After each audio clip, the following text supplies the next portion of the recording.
नमस्कार दोस्तों, मैं कश्यप स्वागत करता हूं आपका आहट एक अनहोनी की चैनल पर। दोस्तों, कहानी में आगे बढ़ने से पहले अगर आपने मेरी चैनल को सब्सक्राइब नहीं किया है तो अब कर लीजिए और ऑल नोटिफिकेशंस को ऑन कर दीजिए ताकि आपको मेरे सारे वीडियोस का नोटिफिकेशंस मिलता रहे। दोस्तों, उत्तर प्रदेश में अंतु के पास चिलबिला गांव में एक मिश्रा परिवार रहता है। ये उसी परिवार की बात है। परिवार में 2 भाई थे और उनका परिवार था, सब साथ में ही रहते थे, जिसमें से रवि छोटा भाई था जो ठेकेदार था और बड़ा भाई रमेश खेत संभालता था।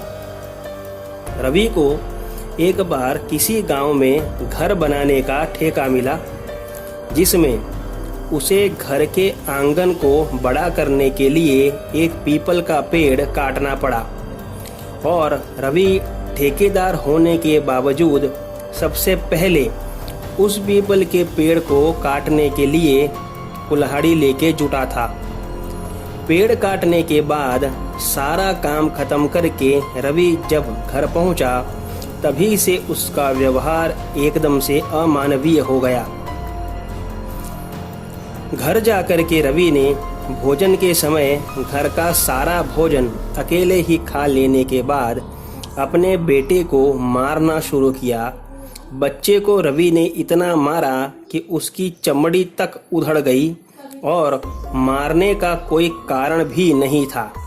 जब बड़े भाई रमेश ने बच्चे को ना मारने के लिए कहा तो रवि ने रमेश को कहा कि तेरी बारी भी आने ही वाली है। ऐसा कहकर वह घर की छत पर जाकर के सो गया।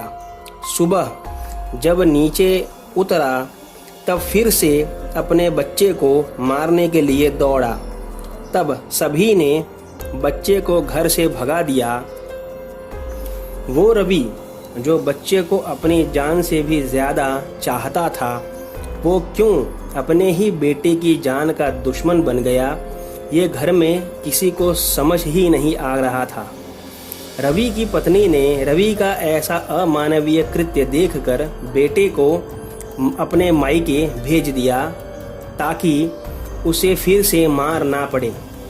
रवि दोपहर को काम पर चला गया और शाम को घर वापस आने के बाद खाना मांगने लगा।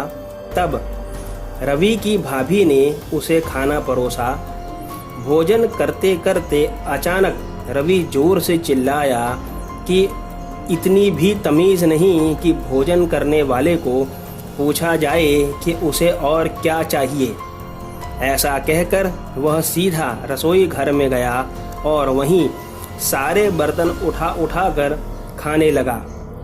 उसका ऐसा व्यवहार देखकर दोनों औरतें डर के मारे कुछ नहीं बोल पा रही थीं। पूरा भोजन खत्म करने के बाद रवि बाहर जाकर के बैठ गया।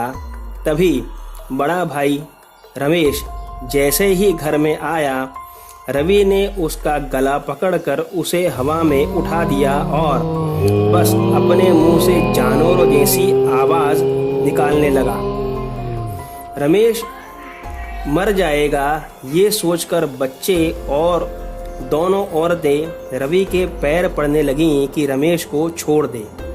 तब रवि ने उसे छोड़ दिया और कहा कि अब दोबारा मेरी बातों में दखल मत देना।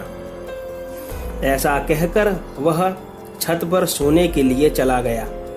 जब रमेश की जान में जान आई तब रमेश ने सोचा कि यह कोई ऊपरी हवा का मामला है, क्योंकि रवि के ऐसे संस्कार नहीं कि वह किसी को भी मारने लगे।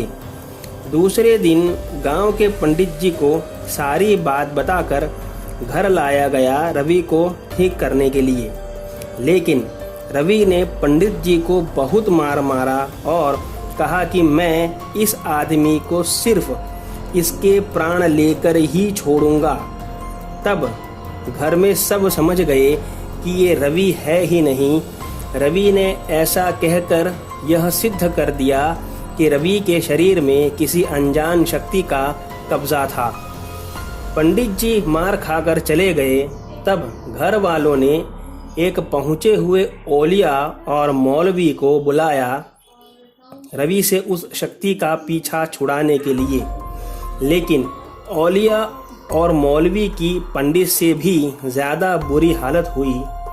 अब यह समय आ गया कि मिश्रा जी के परिवार में किसी भी सदस्य के जाने की हिम्मत नहीं होती थी। रवि की हालत अब दिन ब दिन बिगड़ने लगी और अब वह बीमार रहने लगा। कभी घर का पूरा भोजन कर लेता तो कभी एक दाना भी नहीं खाता और ना ही पानी पीता। रवि ने जाकर के अपनी पत्नी से कहा कि इसे तो मैं अपने साथ लेकर ही जाऊंगा, तू अपने लिए दूसरा भतार ढूंढ ले।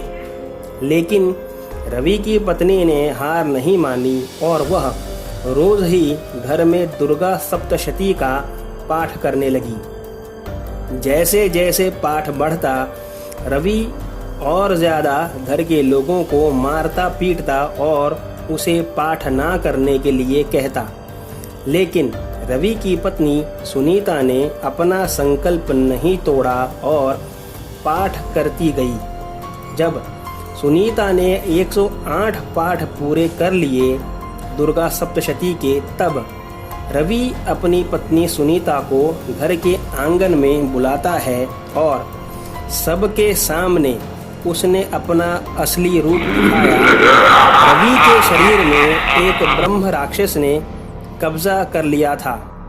उस ब्रह्म राक्षस ने सुनीता से कहा कि मैं इस नीच को कभी नहीं छोड़ता और इसे मार ही डालता, लेकिन तूने इसे बचा लिया।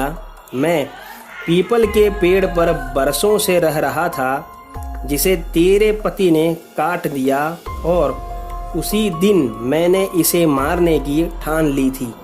लेकिन तेरी जिद के आगे मैं हार गया। फिर भी इसे ऐसे ही नहीं छोड़ूंगा। अगर तू इससे 108 पीपल के पेड़ लगवाने का संकल्प करे तो मैं इसे छोड़ूंगा, और वह भी 108 पेड़ लग जाने के बाद। और अगर ऐसा नहीं किया तो इस घर से एक सदस्य को मैं अपने साथ लेके ही जाऊंगा। तब सुनीता ने 108 पेड़ का संकल्प लिया और रवि के हाथों से ही 108 पीपल के पेड़ लगवाए। उस दिन से ही मिश्रा परिवार में सब कुछ ठीक हो गया। तो दोस्तों, कैसी लगी आपको आज की कहानी, मुझे कमेंट बॉक्स में ज़रूर बताइए। मिलते हैं एक और कहानी के साथ। तब तक stay home, stay safe. Thank you.